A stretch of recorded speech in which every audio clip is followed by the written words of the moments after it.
Have you ever been in a situation where you have heard somebody say to you, it's not so much whether you get knocked down or bad things happen to you, it's how you respond to them or how you come back?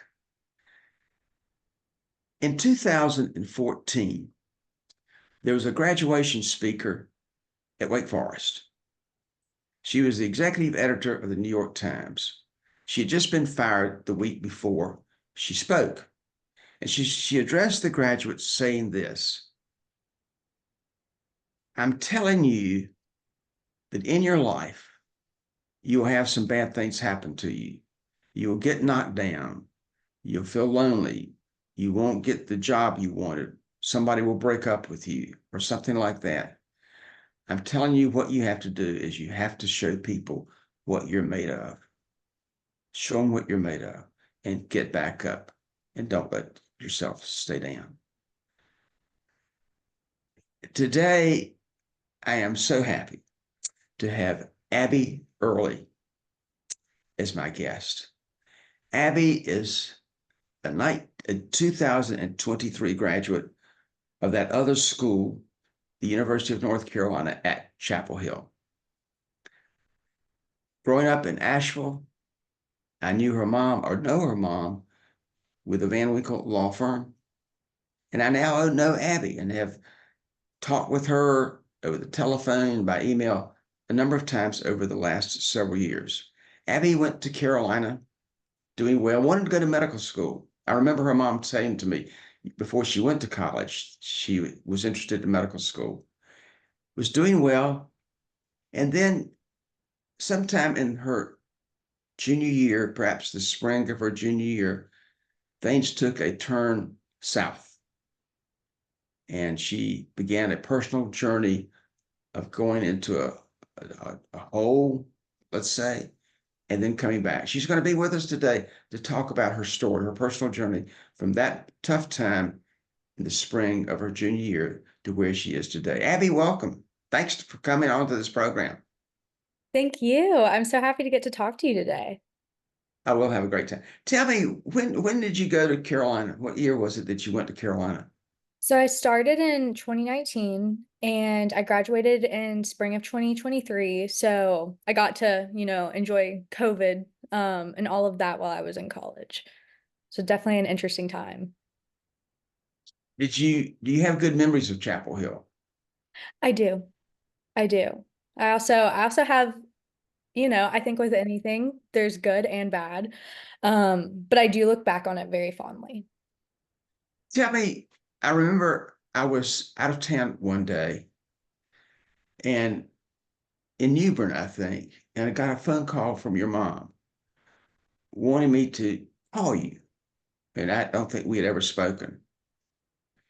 And I did call you and talk to you for just a very few minutes, not a long time. And you began to tell me some of your story. How about just going ahead right now and telling us what was going on with you in the spring of your junior year? Yeah. So the spring of my junior year, you know how people have like dark nights of the soul? That was like a dark semester of the soul. Um, and so the fall of my junior year, I had a lot happen. Um, there was a sexual assault incident with another student. I had a concussion, and my friend group was just kind of falling apart. So it really set me up for the spring of that year to just be wrestling with a plethora of different challenges. And so, kind of going into that winter break in between the fall and the spring, I really hadn't like talked about any of it. So I had kind of like harbored all of these things up. And then in the spring, it's kind of like I just imploded.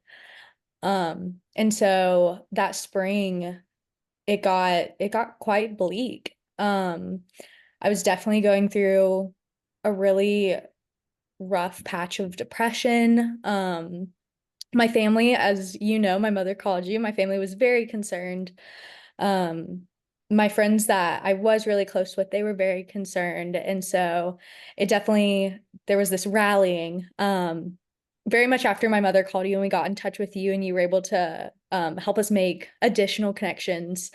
And we created Team Abbie to kind of rally our forces and get me back on track. And so that definitely following that spring, there was a big turnaround. I remember you're telling me, and I've told this story many times to some of my programs, that I asked you what did you like about Chapel Hill during that time, and you said, well, there really were only two things that you really liked: going out with one or two of your friends and having drinks at a local bar, or going to a Carolina basketball game. And that was pretty much it. You weren't wild about your roommate and things like that. And at some point, your dog even passed away. You lost your dog. And so it was a tough time. What is it like to be a college student and to be depressed? What's that like? Well, um, one of the first like biggest challenges is in the morning you have to get up and you have to go to class. And I think this is definitely something that it took my parents a moment to kind of understand, but like I could not get up in the morning. I could barely like brush my teeth and just I had no motivation to do anything. I definitely had kind of gotten to this place of like, this is it. Like, this is what the rest of my life is going to be. And at a place like UNC, specifically, I was a bio major, chem minor. Um, those are very rigorous courses. There's really no flexibility. I had one professor that really worked with me. And he's very much a champion for mental health, Dr. Brian Hogan. But the rest were just like, too bad, so sad. You either come to class or you fail. It doesn't matter if you have doctor's notes or whatever. And so that's one of the biggest challenges is like just simply showing up for class. That's a necessity, that's an expectation. And that's really hard if you can't even like really get up in the morning. Did you ever go to any campus therapy or counseling during that time? Um, after a couple days after the assault, I actually did. And I've heard that people have had really great experiences. I did not because I have an established therapist. They told me I needed to call her. Um, and so I kind of got like, you you're okay, go see her. So it's kind of like I got a bit like um I guess kind of dropped. I felt dropped. I really didn't feel like they really, cared that much. Like they did like the whole like very sterile like report of it. Someone from like the equal opportunity office reached out to me, which they were always very kind, but that doesn't, I don't I went to someone and asked for help, I want help from them. And that just hurts because it already was like I'm being brave and I'm putting a lot of energy into coming here. Um, and it was a bit disappointing. But I was able to create my own support system, which was very hard. Finding providers and all of that. That's like a full-time job. And I was so lucky to have people like you and my parents like sit down and help me like find people to help me. Well, I remember you're also saying that you wanted to be connected to people. You wanted to go to class and feel as though your professors cared about you, how you were doing, and you did not feel that was there at that time in your life. Is that right? Yeah, I remember when Dr. Hogan, like he showed me just like some empathy, just simple empathy, um, and flexibility, and I was like blown out of the water. And that just, showing someone even a glimpse that you care can make someone also feel the glimpse of like they do have a place here and like someone does care about them. And that truly means a lot. Is it fair or not fair to ask you or for you to say that there was a tinge of loneliness in you during this time? Extremely lonely, extremely lonely. And you were lonely even though you were seeing people all the time in class, going out with friends, but you were still lonely. Is that right? Yeah, I very much What's so. what's that like? What's it like to be lonely like that in college at the age of in your early 20s? It's it's very it's very isolating, especially to be like when you do go to class, there were hundreds of people in my class and they're all around me and some like were kind of my friends. My best friend, she worked on the weekends. And so, it was hard to like see her on the weekends. And then I was having my own like roommate conflicts. And it's just kind of like you try to fill your time to help it go by faster, but you honestly kind of feel pathetic, which then just kind of creates this shame spiral, in a way, which then also worsens the depression. What if anything were you able to do on your own to beat it back? I did really get into painting. Um, I my grandmother was she had Alzheimer's and she was really declining. And she had given me a bunch of her paints and she was an incredible painter. And I am not a good painter, but I really enjoy it. It was just nice to do something like kind of like physical, but also generative. Um, I watched a lot of TV. Um, I also slept a lot. I sleeping is what really passed a lot of my time. So when you and I spoke and you, I remember I talked with Dr. Spalding in Durham, and I think that she didn't think she was the one to talk with you, but she was trying to reach out to some people in Chapel Hill or the Durham area. What happened then? Did you get to see someone then as a result of that? Yes, I did. I ended up actually connecting with someone who worked with Duke students, so the bad blue. But I am eternally grateful to her, Becky Georgie. And she was able to put me, it's funny, someone at Duke was able to put me in contact with someone at UNC that could help me, but no one didn't even know he existed.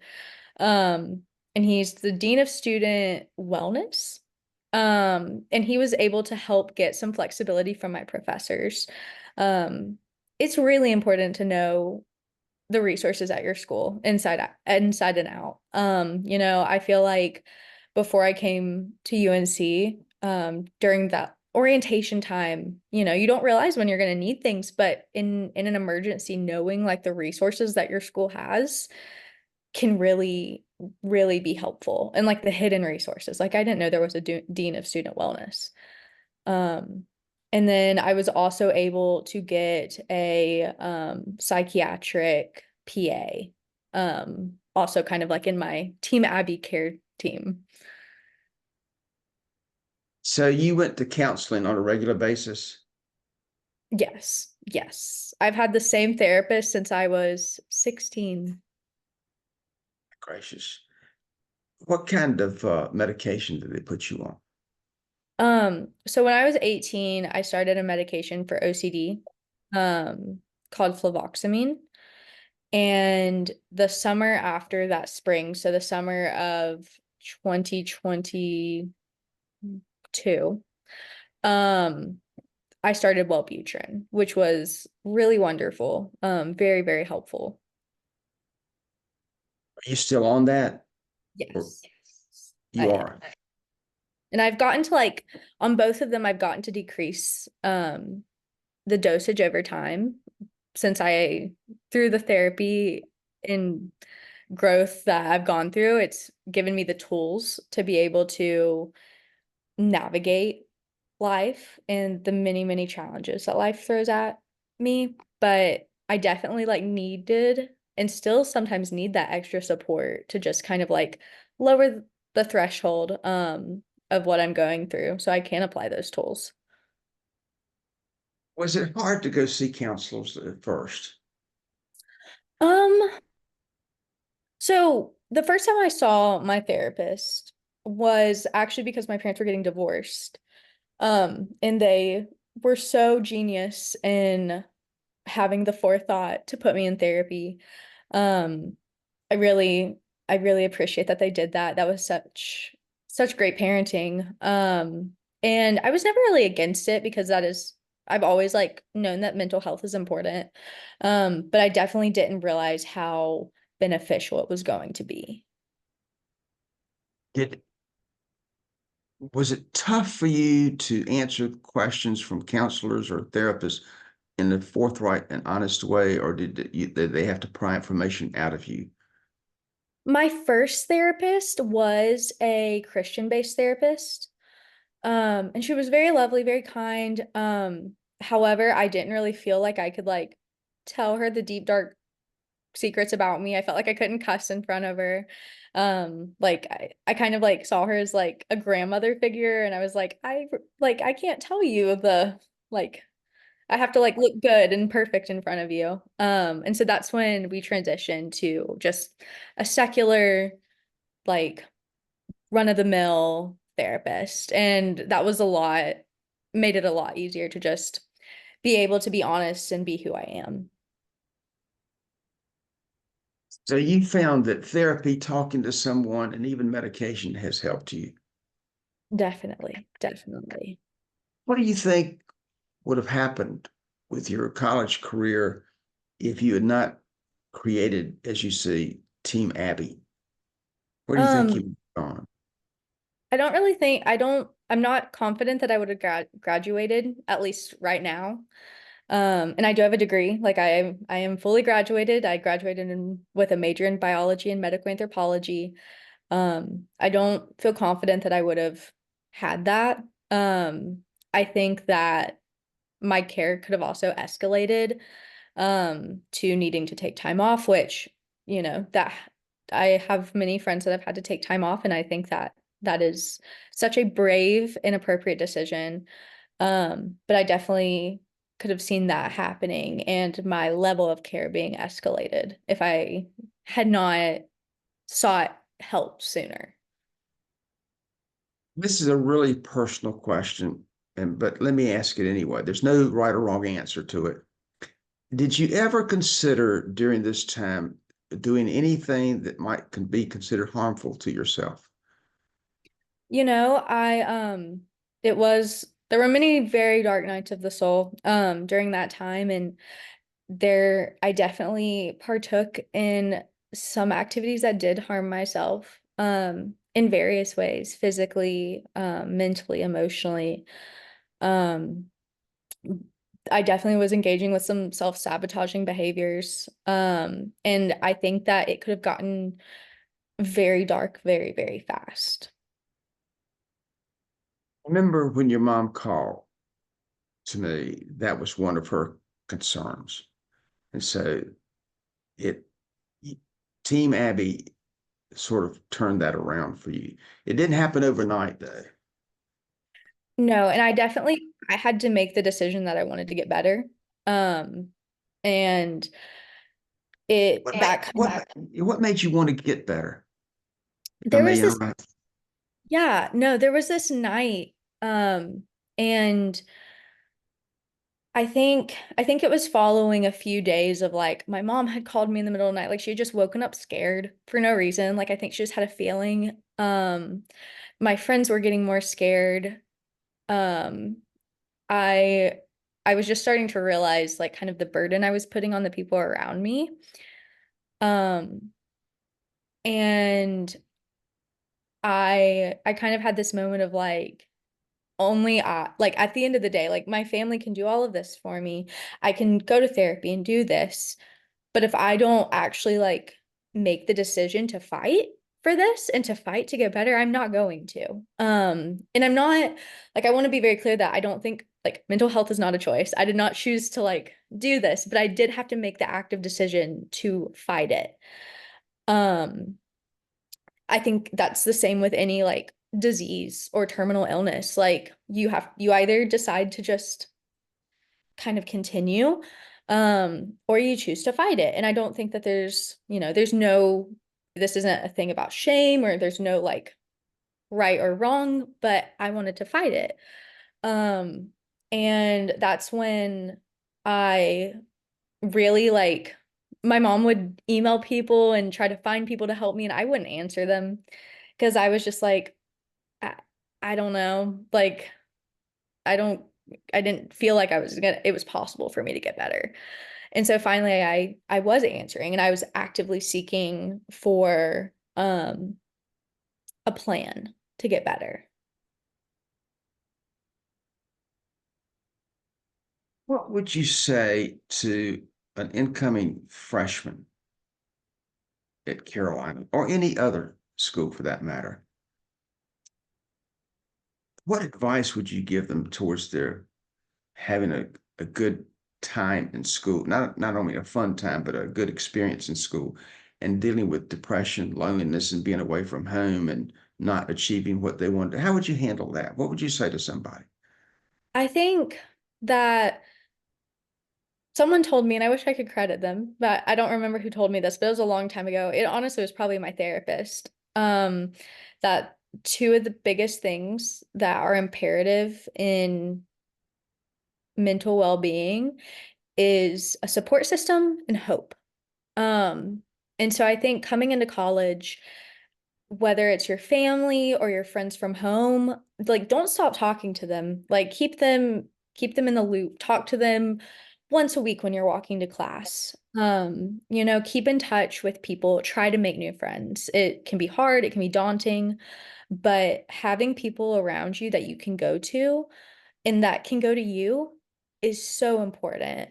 Um, and then also hope is so important, and not just like a hope for your future career, but like a hope for just living and a hope for your life. So, um, I'm sure we'll get into this more, but like I very much had my identity in my future career. And so when that was challenged, that really like brought down some of that hope for me. And so I needed to have more hope in just life itself. You at some point decided you were not going to go to medical school. Yes. Yes. When That did was when did very that hard to say. It was actually was at a that? therapy session. Um, And I was talking to my therapist and I was like, I'm miserable and I am so unhappy. I don't like being around pre-med students. There's competitions for who can stay up the longest. And I started taking caffeine pills because I was sleeping so much. And other people in my classes were taking caffeine pills. And it was such a toxic environment. Actually, the whole time I was sick, I did never miss a class called osteoarchaeology.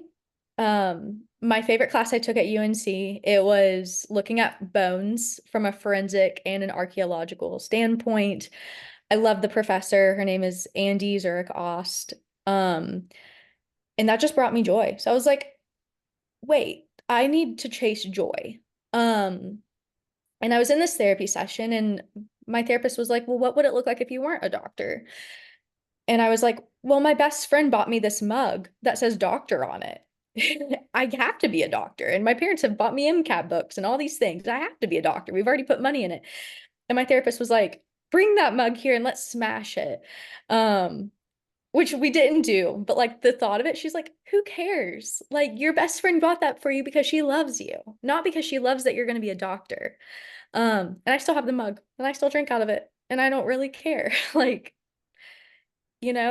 I've changed my plan so many times, and each time I tell the people that I love, they're happy for me and excited for me. They don't care as long as I'm happy. Are you happy now? I'm very happy.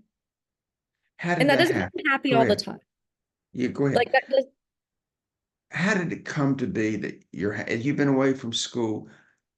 Gosh, not that long since like 11 and a half months. not even a year yet, Mm. and and you're happy now. You live in Raleigh. Yes, I live in Raleigh. I get to see my friends. I get to see my family. I talk to my family on a regular basis. I am changing jobs to something that's going to be a bit more fulfilling. and I have a plan. And it's not a plan that's like tied to my identity. It's a plan that I think is going to bring me joy and fulfillment.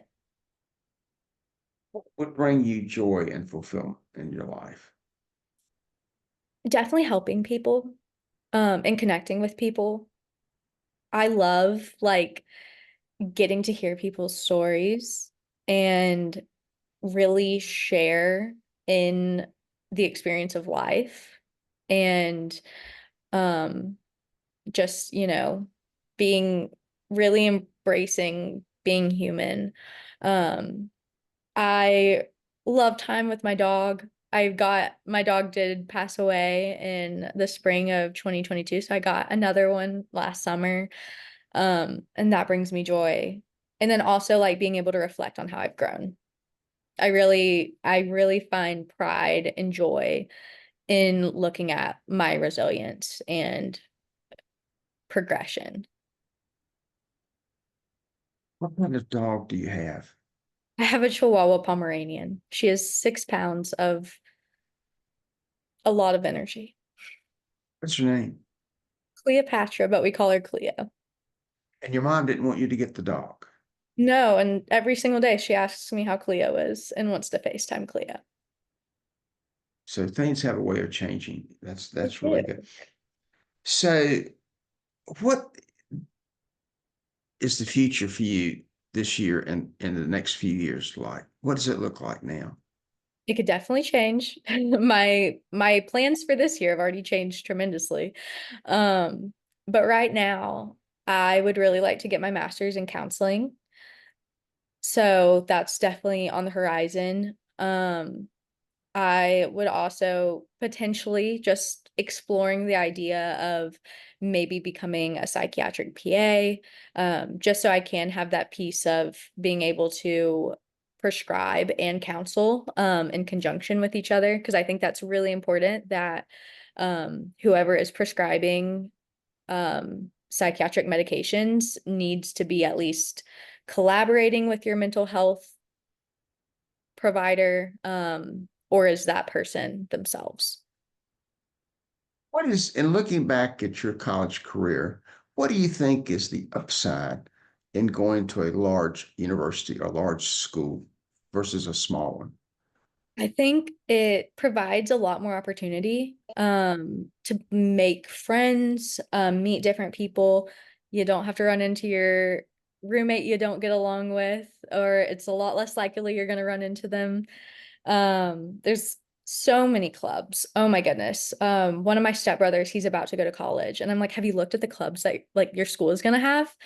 I always get so excited about that because there's career-based ones, there's really fun ones. UNC had like an avocado club or something, and they would make things every week with different avocados. And that's just such an easy way to make friends is through clubs. Um, so that was definitely a big plus. Also, just having, even though the resources at UNC were not like they did fall short at times, bigger schools do tend to have more resources. So at other schools, those might be even better. So that's also definitely a plus to look for. Did you, what's a downside of a big school? What would be one con Um, against a big school? Well, with those resources, the many resources, they're still very taxed by the magnitude of the student body. Professors are hard to really connect with, especially in larger classes. So I was a bio major, but I was also a medical anthropology major, which was a significantly smaller major. And I knew most of the professors in that department. And I am really close with a couple of them still.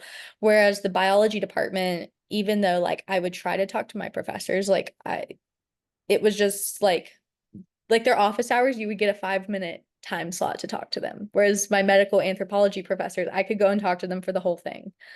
Um, so definitely a big difference there. You Didn't you you can just get tell, yeah, lost. yeah, didn't you just tell me the other day, or am I making this up, that you had one particular group of people come to your side when one part of the faculty, and of course you weren't going to get some honor. It's something that you needed to get. Yeah, so I did a honors senior thesis in I kind of based it off of the work that I had been doing for the past 5 years now. But it was investigating how social workers and medical providers can collaborate in providing perinatal substance use disorder care. So a lot of words there. But basically just how can social workers and doctors and nurses work together to help moms and birthing parents be as supported as possible if they have a substance use disorder and hopefully get to keep their baby. Um, I just care a lot about that. It's something I've gotten to learn a lot about through my job. Um, and I had worked on this thesis for 2 years. I loved it. I cared so much about it. That definitely gave me hope. And because my GPA was a little bit low, from the whole like not being able to go to class and complete assignments, my assailant was actually in one of my exams. And I just wasn't able to finish the exam because I got really freaked out. And so like that's a 0. Um, my GPA was low and I was not going to be able to be awarded honors. And so, and I actually like I had, according to the medical anthropology department, I was to get highest honors for this thesis. But the university was saying no. And so they wrote a letter on my behalf, like a couple of the professors, and went to bat for me and really advocated for me and advocated for some of my grades to be dropped, which was really amazing and made me feel very seen and appreciated and loved. So it's even at a big school that UNC is, you wound up finding some professors who took a personal uh, liking and support of you. Yes, definitely. You think that's possible for almost any student who goes to there if they will try? Yeah, I do.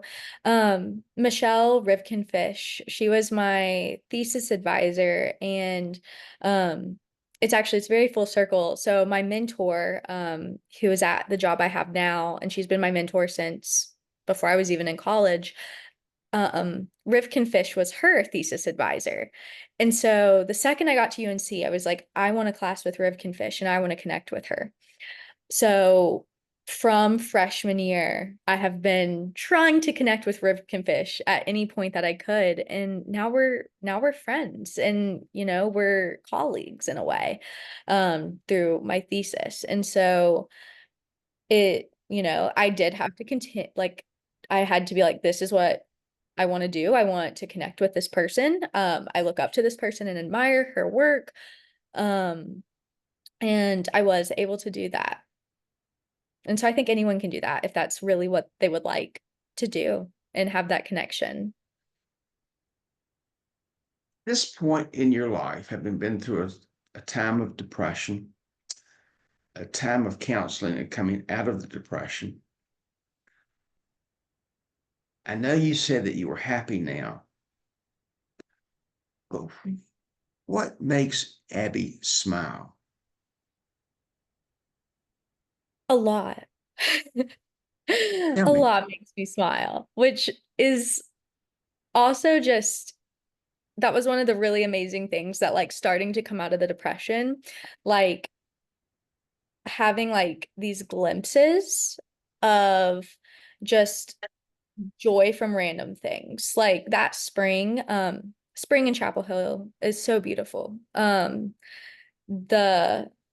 landscaping crew, they do an incredible job. There's always just so many flowers and everything. And I didn't it just didn't spark any happiness in me that spring. And so, later that summer and into that fall, like I just started to have like little moments of like noticing and appreciating glimpses of like beauty and joy. And so it's like I get really excited by really random and arbitrary things, a plethora of them. And so just having those like little glimpses of like, oh, there's a group of people laughing and they're so happy and like feeling like happy for them and with them. That was like a glimpse into it. And like just walking outside and being like, wow, it's a really beautiful day today. And just like actually feeling like I wanted to appreciate that. That was like a very big green light for me. Like I was like, okay, like we're on our way somewhere. Because we're just starting to like enjoy life. Um, but like also the bigger things that like make me happy is like, getting to, like I said, connect with people. And when I was depressed, I was very much trying to sabotage those relationships because people wanted to help me. And it's like, well, I don't like being unwell and being sick. It's weird. It becomes comfortable. Um, and you don't want to get out of it sometimes. And I know that sounds like, unless you've experienced it, it's really hard to explain. But it's like I'm comfortable. I don't have to do work. I can just lay in my bed forever. Um, it's hard to like learn to love yourself again. And so being able to, go back to that fight to get out of that, it takes a lot of effort. Do you love yourself now again?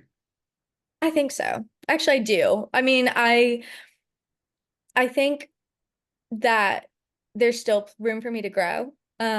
Actively loving myself is something I need to work on. And when I say actively loving myself is like um engaging in self-care and exercise and meditation, and kind of just going that continuing to take those further steps to get better, and take care of myself. I need to work on. Um, but I do think that I have created, like, I feel protective of myself, if that makes sense, of like, um, I feel protective of my well-being. I now can like be in a conversation with someone and be like, this is not a conversation that's going to be good for me to have.